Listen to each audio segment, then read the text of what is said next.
Salam sidang jemaat Tuhan, salam sejahtera untuk kita semua. Bersyukur untuk hari ini, bersyukur untuk kehidupan yang Tuhan berikan, bersyukur juga untuk segala anugerah Tuhan dan berkat Tuhan yang kita terima. Dan hari ini kita akan merenungkan firman Tuhan. Saya percaya sidang jemaat Tuhan mempersiapkan hatinya untuk merenungkan firman Tuhan, agar iman kita bertumbuh dan kita diberkati oleh Tuhan. Namun sebelum kita masuk dalam renungan kita memuji Tuhan, kita katakan kepada Tuhan waktu yang tepat.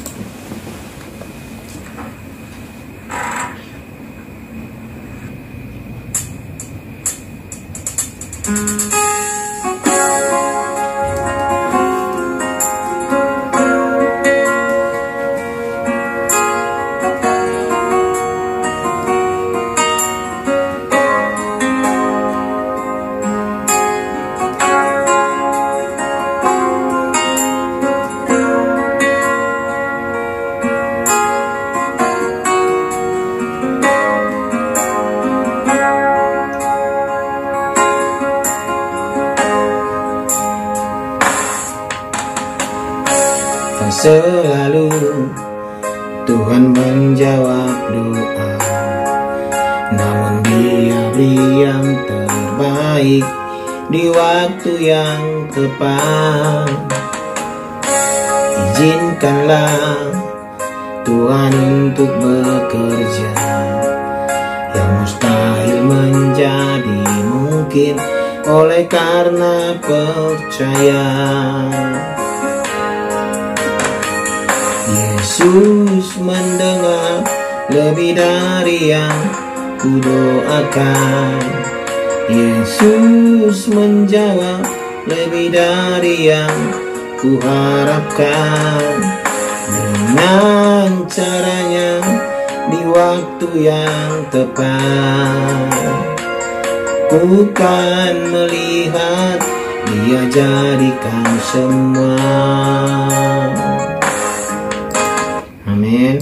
Firman Tuhan untuk hari ini dari 1 Tawarik pasal 21 ayat 18 sampai ayat 30. Demikianlah firman Tuhan. Kemudian malaikat Tuhan menyuruh Gad mengatakan kepada Daud bahwa Daud harus pergi untuk mendirikan mezbah bagi Tuhan di tempat pengerikan Ornan orang Yebus itu. Lalu pergilah Daud sesuai dengan perkataan Gad yang diucapkannya demi nama Tuhan. Ornan sedang mengirit gandum. Ketika ia memalingkan diri, dilihatnya lah malaikat itu. Keempat anaknya yang bersama-sama dengan dia menyembunyikan diri. Ketika Daud sampai kepada Ornan, maka Ornan mengangkat mukanya dan melihat Daud. Lalu keluarlah ia dari tempat pengerikan. Kemudian sujudlah ia kepada Daud dengan mukanya ke tanah. Berkatalah Daud kepada Ornan, berikanlah kepadaku tempat pengerikan ini, supaya aku mendirikan di sini mezbah bagi Tuhan. Baiklah, berikan itu kepadaku dengan harga penuh, supaya tulah ini berhenti menimpa rakyat. Jawab Ornan kepada Daud, ambillah dan baiklah tuanku raja melakukan apa yang dipandangnya baik. Lihatlah, aku berikan lembu ini untuk korban bakaran, dan eretan-eretan pengiring ini untuk kayu bakar, dan gandum untuk korban sajian. Semuanya itu kuberikan. Tetapi berkatalah Raja Daud kepada Ornan, bukan begitu, melainkan aku mau membelinya dengan harga penuh, sebab aku tidak mau mengambil milikmu untuk Tuhan, dan tidak mau mempersembahkan korban bakaran dengan tidak membayar apa-apa. Maka Daud memberikan kepada Ornan sebagai bayaran tempat itu emas seberat 600 sikal. Lalu Daud mendirikan di sana mezbah bagi Tuhan, mempersembahkan korban bakaran dan korban keselamatan, dan memanggil Tuhan. Maka Tuhan menjawab dia dengan menurunkan api dari langit ke atas mezbah korban bakaran itu. Lalu berfirmanlah Tuhan kepada malaikat itu, supaya dikembalikannya pedangnya ke dalam sarungnya. Pada waktu itu juga Daud mempersembahkan korban di sana, ketika ia melihat bahwa Tuhan telah menjawab dia di tempat pengerikan Ornan orang Yebus itu. Kemah suci yang dibuat Musa di padang gurun dan mezbah korban bakaran pada waktu itu ada di bukit pengorbanan di Gibeon. Tetapi Daud tidak berani pergi ke sana berhadapan dengan Allah untuk menanyakan petunjuknya, sebab ia takut kepada pedang malaikat Tuhan itu. Demikian pembacaan firman Tuhan. Tema kita pada hari ini adalah menerima kehormatan. Sidang jemaat Tuhan terkasih, malaikat Tuhan melalui Nabi Gad menyatakan kepada Daud bahwa ia harus mendirikan mezbah bagi Tuhan di tempat pengirikan Ornan. Dengan ketaatan Daud melakukan segala sesuatu yang diperintahkan Tuhan, karena tempat itu nantinya akan dipakai untuk mendirikan mezbah Tuhan. Agar tulah berhenti, maka Daud menolak maksud baik Ornan. Daud membeli pengirikan Ornan dengan harga yang pantas, yaitu 600 sikal emas, sidang jemaat Tuhan. Kemudian Daud memulai tugasnya mendirikan mezbah Tuhan, mempersembahkan korban bakaran dan keselamatan di sana, serta memanggil nama Tuhan. Seketika itu juga Daud sendiri melihat bagaimana Tuhan menurunkan api dari langit ke atas mezbah tersebut sebagai tanda bahwa Allah menerima persembahan daripada Daud. Dengan demikian, sidang jemaat Tuhan, hukuman Tuhan langsung berhenti menimpa orang-orang Israel, yaitu penyakit sampar. Hal itu tampak dari disarungkannya kembali pedang itu oleh malaikat Tuhan. Sidang jemaat Tuhan, pada waktu itu kemah suci dan mezbah korban bakaran ada di Gibeon. Daud tidak berani ke sana karena dia takut pada pedang malaikat Tuhan. Di tempat pengirikan Ornan inilah Daud menyatakan bahwa rumah Tuhan dan mezbah bakaran akan didirikan di sana. Sidang jemaat Tuhan, kita tahu tentang kisah Abraham yang akan mengorbankan Ishak di Gunung Moria.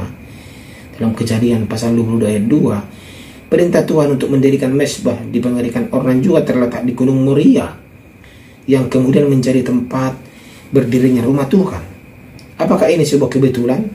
Sidang jemaat Tuhan, Tuhan yang berdaulat bebas memilih tempat bagi namanya dipuja dan disembah oleh umatnya. Demikian pula Allah telah memilih hati manusia baru sebagai tempat baginya untuk tinggal dan bertahta di sana. Kita percaya dan menerima Yesus sebagai Tuhan dan Juru Selamat secara pribadi, sidang jemaat Tuhan. Dan itu adalah masalah hati kita. Ya, kita harus bersyukur kepada Tuhan karena Ia telah mencurahkan Roh Kudus kepada orang percaya. Allah berkenan hadir untuk menyertai dan menolong kita. Karena itu jagalah kesucian hidup supaya hidup kita diberkenan oleh Allah dan kita diberkati oleh Tuhan. Sidang jemaat Tuhan terkasih, menerima kehormatan adalah suatu yang kita nantikan dalam kehidupan kita. Ya, seperti Raja Daud menerima kehormatan mendirikan mezbah Tuhan di pengirikan Ornan, dan Ornan pun menerima kehormatan itu karena tempatnya dipilih oleh Tuhan, tempat pengirikannya dipilih oleh Tuhan untuk mendirikan mezbah bagi Tuhan. Dan juga Daud memiliki kehormatan mempersembahkan korban kepada Tuhan untuk meminta kepada Tuhan supaya tulah itu atau hukuman itu berhenti dari umat Israel. Ya, jadi kehormatan yang kita miliki jangan kita salah gunakan. Kehormatan yang kita dapat juga jangan kita salah gunakan. Jika kehormatan itu menjadi berkat untuk orang lain, agar kita diberkati oleh Tuhan. Amin. Kita berdoa, terima kasih ya Tuhan, kami bersyukur firman-Mu hari ini yang mengajari kami bahwa kehormatan itu jangan kami salah gunakan, agar kami mempergunakannya untuk kemuliaan nama Tuhan. Dalam nama Tuhan Yesus Kristus kami berdoa. Amin. Tak selalu Tuhan menjawab doa, namun Dia beri yang terbaik di waktu yang tepat. Izinkanlah Tuhan untuk bekerja, yang mustahil menjadi mungkin oleh karena percaya. Yesus mendengar lebih dari yang ku doakan. Yesus menjawab lebih dari yang ku harapkan. Dengan caranya di waktu yang tepat, ku kan melihat Dia jadikan semua